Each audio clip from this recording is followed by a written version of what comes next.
Welcome to episode 3 of The Rewire. I am your host, Vanara Losh. Now, in the last 2 episodes, we named survival mode.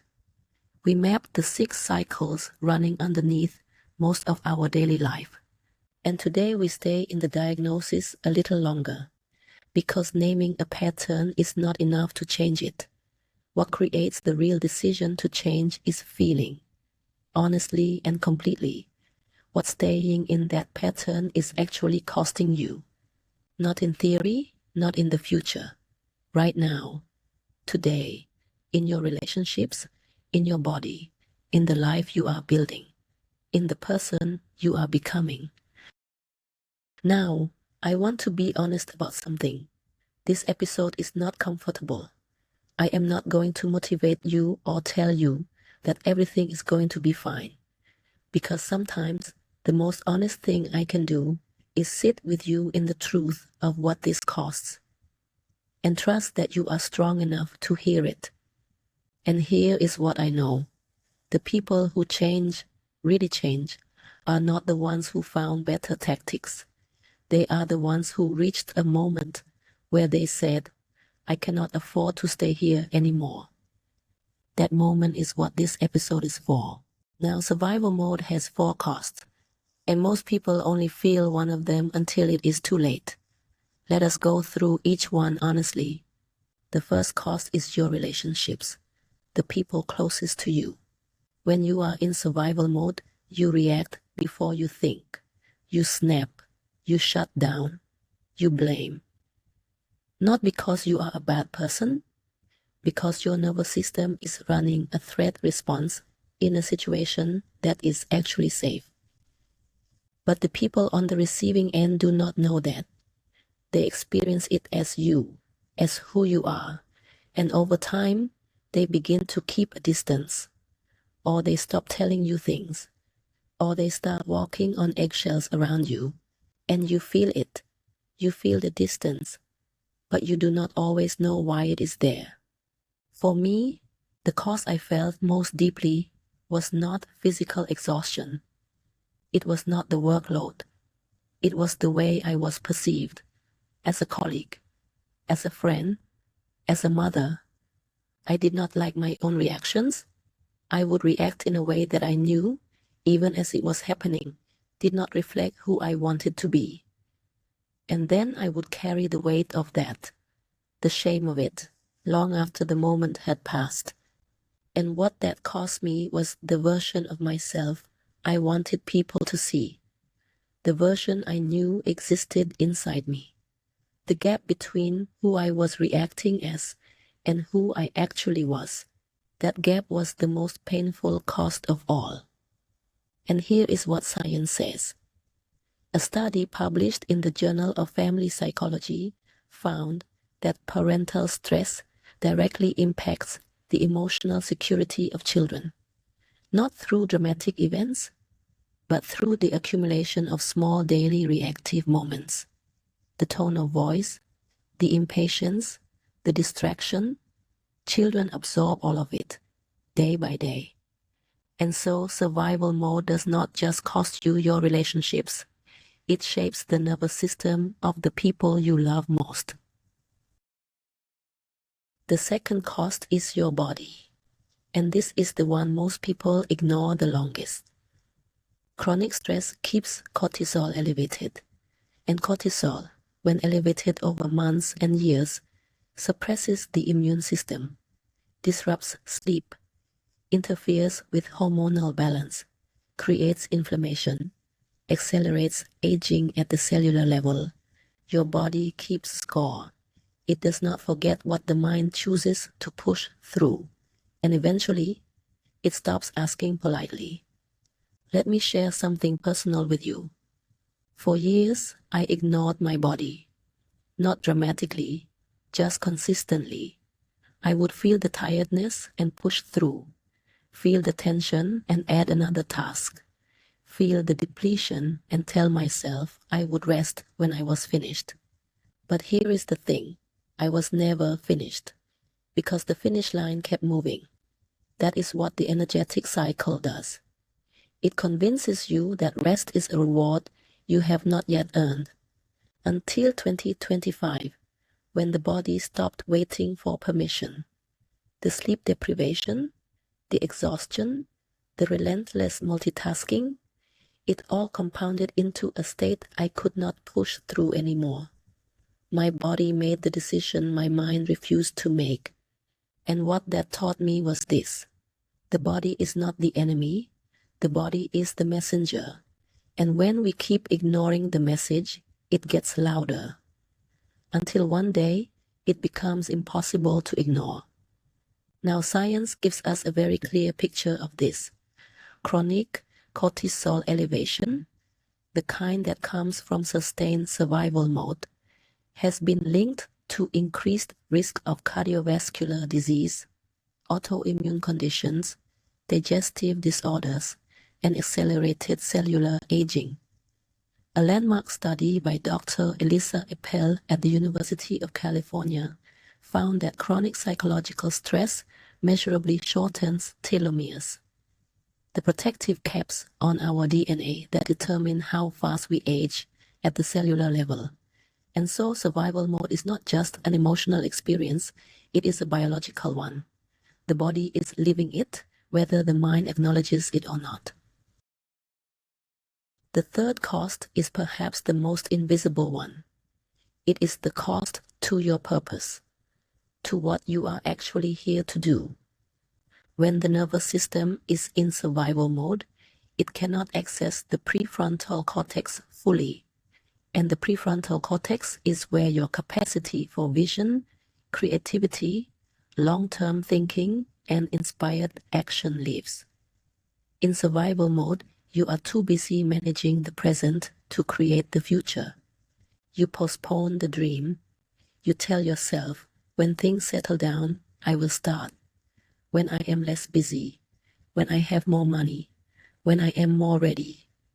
And the days become weeks, and the weeks become years, and the life you wanted to build stays a plan you never had time to begin.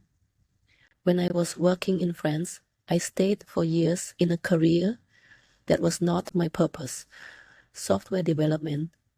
I was good at it. I had built my life around it.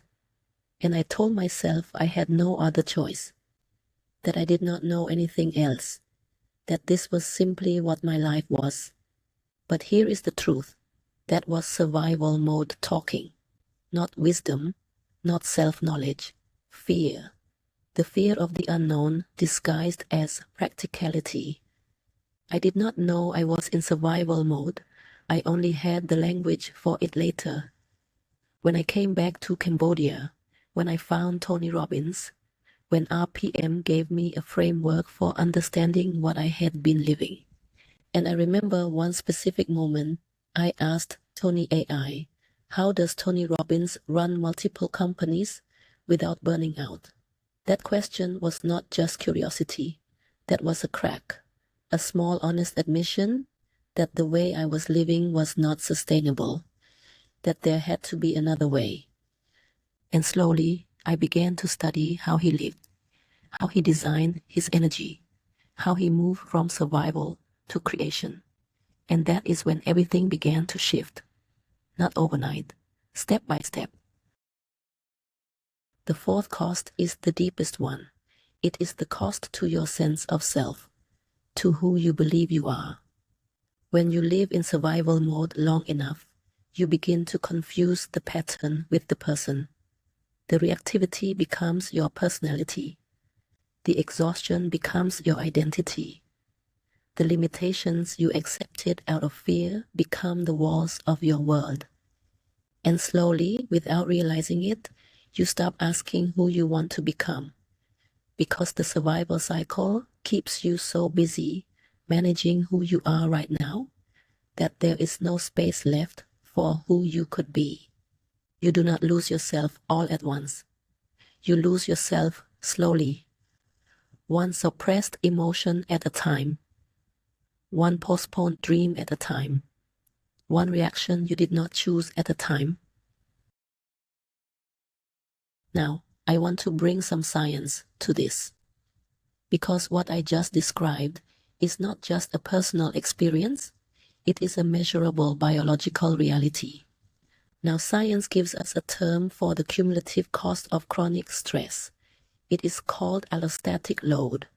It refers to the wear and tear on the body and brain that accumulates when the stress response is activated too often and for too long without recovery.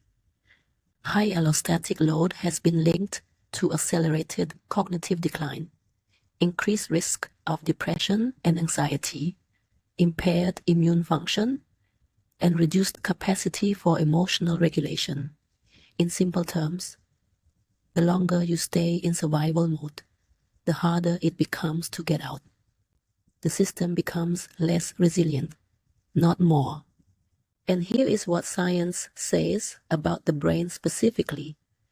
Dr. Joe Dispenza explains that a person living in chronic survival mode is using 70% or more of their brain's energy to manage the body's stress chemistry. That leaves very little available for creativity, vision, learning, and growth.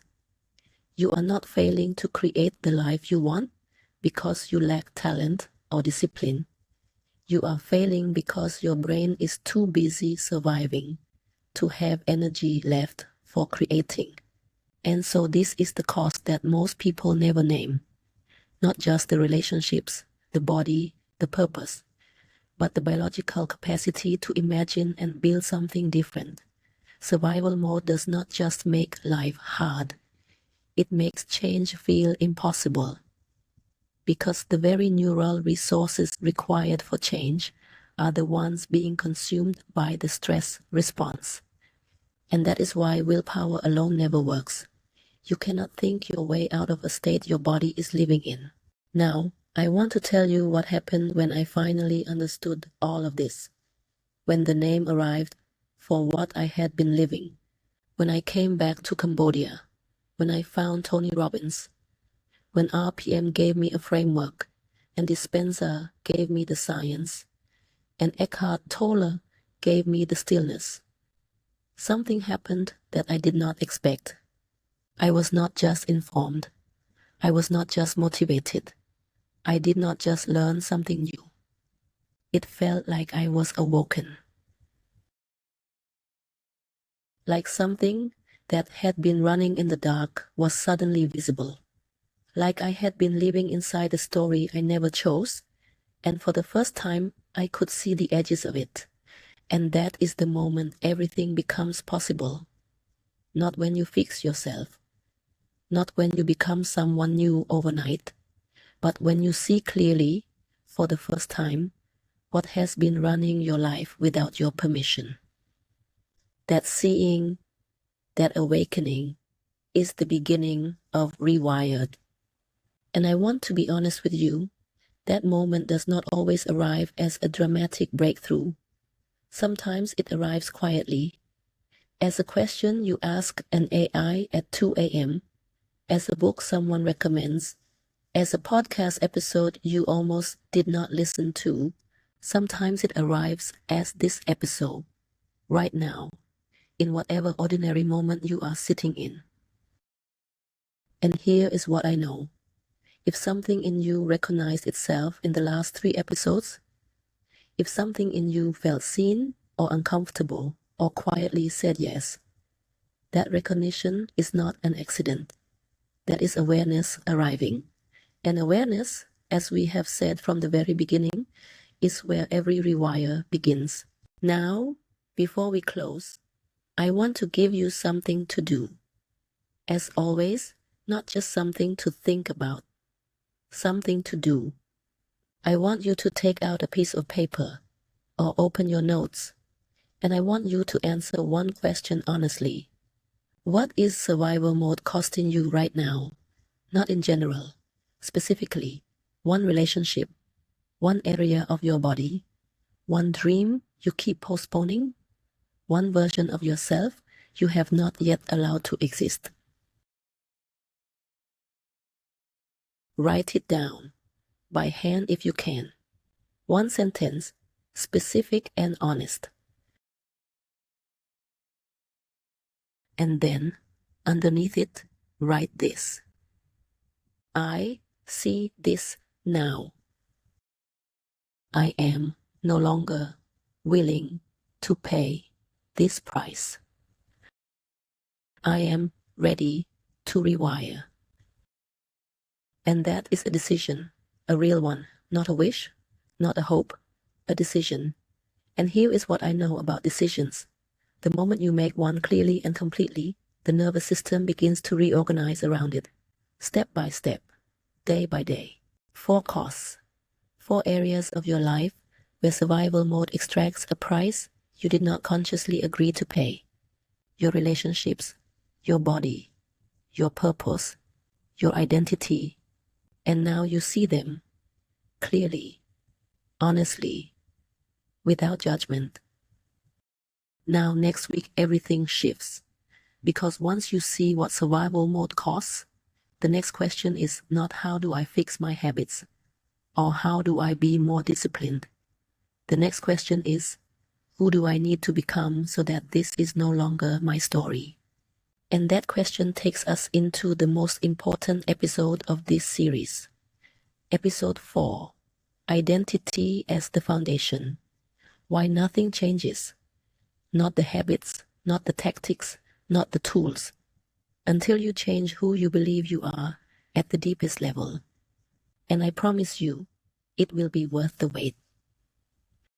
If this episode resonated, share it with someone who is exhausted but does not have the words for why, with someone who keeps trying and keeps ending up in the same place.